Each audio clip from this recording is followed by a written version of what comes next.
Hello students, welcome to all in my YouTube channel online teaching with Ani. So student, आज हम बात करेंगे most important topics के ऊपर क्लास 12th बोर्ड एग्ज़ाम के लिए, इंग्लिश के लिए। तो स्टूडेंट, सबसे पहले आपका एग्ज़ाम 23 मार्च को है।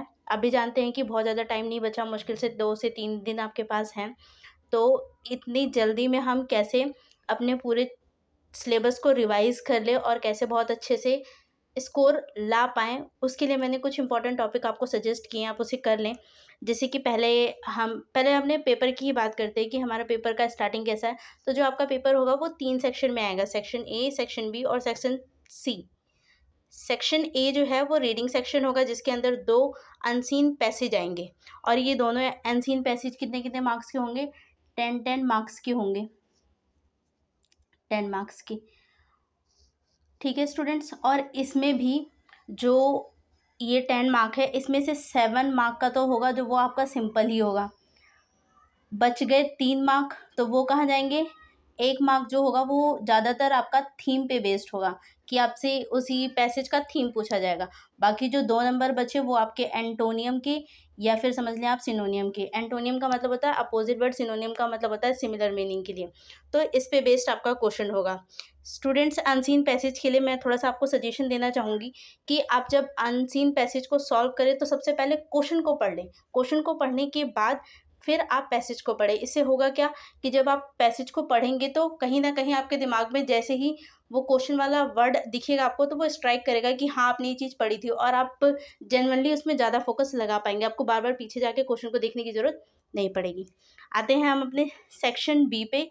सेक्शन बी हमारा राइटिंग सेक्शन है, जिसके अंदर हमारा नोटिस है और फॉर्मल इनफॉर्मल इन्विटेशन है, लेटर है और लेटर में भी जॉब लेटर और आर्टिकल। तो स्टूडेंट्स, जो नोटिस है और फॉर्मल और इनफॉर्मल इन्विटेशन है, ये तो आप जानते हैं कि ये 50 वर्ड्स का है और ये दोनों ही हमारे एग्ज़ाम में 5 मार्क्स के आते हैं। ठीक है स्टूडेंट्स, और अगर लेटर और आर्टिकल की बात करें तो ये भी कितने मार्क्स के आते हैं? 5 मार्क्स के आते हैं। तो जो नोटिस है और जो फॉर्मल है ये 50 वर्ड्स का होता है। इसका अपना खुद का एक फिक्स्ड फॉर्मेट है, वही आपको फॉलो करना है। लेटर पे और आर्टिकल पे, लेटर में जॉब लेटर, पहले तो आप लोग अपना लेटर के फॉर्मेट में नॉर्मल उसको लिखेंगे, फिर नीचे अपना बायोडाटा देंगे, अपना पूरा डिस्क्रिप्शन देंगे, जॉब के रिगार्डिंग जो भी आप ले रहे हैं, अपनी क्वालिफिकेशन वगैरह। आर्टिकल और रिपोर्ट, ये दोनों में ही फॉर्मेट तो अगर हम देखें तो एक जैसा फॉलो कर सकते हैं। मतलब एक जैसा फॉलो नहीं, मेरा कहने का मतलब ये है कि आप आर्टिकल या फिर जो रिपोर्ट लिखते हैं ना, उसको एक पैराग्राफ के अंदर ख़त्म ना करें, कम से कम 3 पैराग्राफ के अंदर डालें। पहला पैराग्राफ उसमें बहुत ज़्यादा आपको नहीं लिखना है, मुश्किल से 50 वर्ड, 40 से 50 वर्ड्स आप उसमें लिखें और उसमें बेसिकली आप इंट्रो दें कि क्या आपका इंट्रोडक्शन है उस टॉपिक का, वो दें। सेकंड, वो थोड़ा-सा लेंदी होगा आपका पैराग्राफ, उसके अंदर आप बताएँगे कि कब, कैसे, क्या, क्यों हुआ, इन चीज़ों का रीज़न देंगे, ठीक है? और लास्ट जो है थर्ड, वो भी आपको ज़्यादा बड़ा नहीं रखना, उसमें भी 20 से लेके 30 वर्ड तक ही रखना है, बट उसमें आप कंक्लूजन देंगे कि आपने फर्स्ट और सेकंड चीज़ों में क्या देखा पैराग्राफ के अंदर या क्या आपने उसमें बताया, उसी का फाइनल कंक्लूजन। ज़रूरी नहीं है वो कंक्लूजन हो, कई बार ऐसा टॉपिक होता है कि हम उस पे सजेशन दे सकते हैं, तो आप उस पे सजेशन दे सकते हैं। ज़्यादातर आपको कंक्लूजन के अंदर पॉजिटिव बातें लिख के क्या है, अपने आर्टिकल को या रिपोर्ट को एंड करना है। ठीक है स्टूडेंट्स, आते हैं सेक्शन सी में। सेक्शन सी जो हमारा है वो लिटरेचर सेक्शन का है और इसके अंदर भी जो हमारा क्वेश्चन आने का पैटर्न है ना, वो 2 तरीके का है। जैसे पहला तो पैसेज ही देते हैं और पैसेज में भी 2 कैटेगरी डाल रखी है। पहला जो पैसेज होता है ये पोएम पे बेस्ड होता है और ये होता है 6 मार्क्स का, और इसमें ये होता है हमारे लिटरेचर पे बेस्ड। और लिटरेचर पे बेस्ड जो आता है ये भी 2 तरीके के आते हैं, एक 4 मार्क का पैसेज आता है और एक 6 मार्क्स का। तो ये जो पोएम के लिए 6 मार्क्स का पैसेज आता है, इसके अंदर 4 नंबर तो आप इजीली गेन कर लेंगे, क्योंकि वो आपको पोएम के अंदर का जो पैराग्राफ है उसके मीनिंग को करके आप आराम से कन्वे कर लेंगे।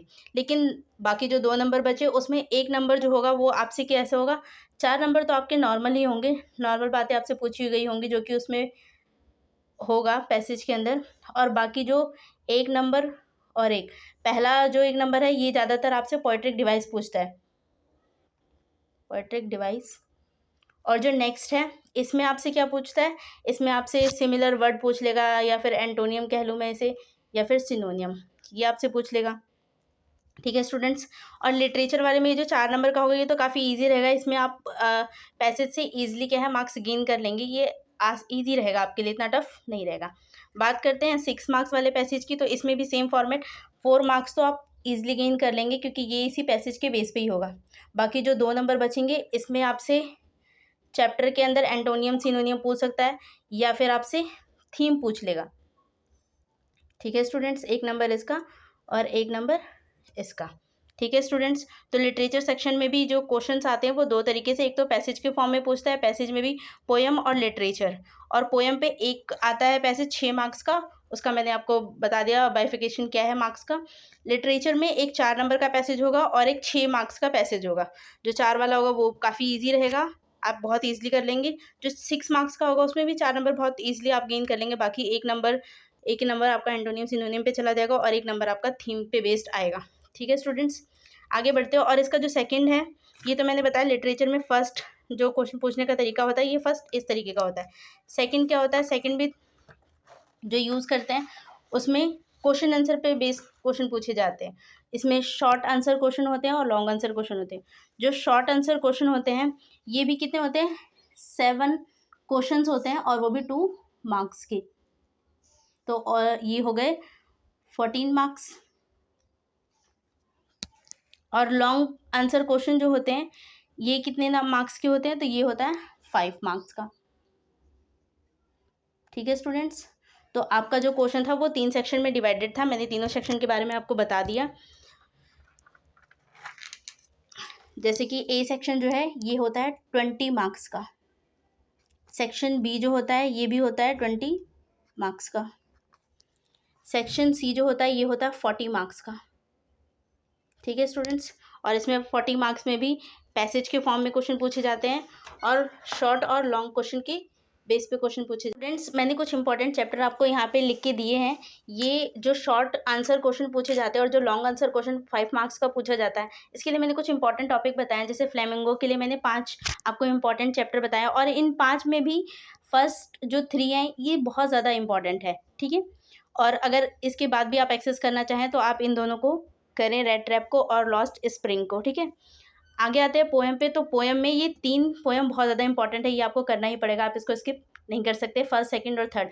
अगर आप इससे भी एक्स्ट्रा अगर कुछ करना चाहें तो एक पोएम और कीपिंग क्वाइट वाली आप कर सकते हैं, कीपिंग क्वाइट वाली। आते हैं लास्ट विजिटास पे। तो विजिटास के लिए मैंने ये 4 चैप्टर बताए हैं, जिसमें से tiger king, on the face of it, memories of childhood और एनिमी, ये चारों ही क्या है इंपॉर्टेंट है। आप इतना कर लेंगे तो आप बहुत अच्छा मार्क्स क्या कर सकते हैं, स्कोर कर सकते हैं बोर्ड एग्ज़ाम के अंदर। सो स्टूडेंट्स आई होप कि मैंने आपको सारी इन्फॉर्मेशन दे दी है और ये आपके लिए बहुत ज़्यादा हेल्पफुल रहेगी आपके एग्ज़ाम के लिए। आप सभी को ऑल द बेस्ट मेरी तरफ से, and thank you so much students. अगर ये वीडियो आपके लिए हेल्पफुल रही तो प्लीज़ चैनल को लाइक एंड सब्सक्राइब ज़रूर करें।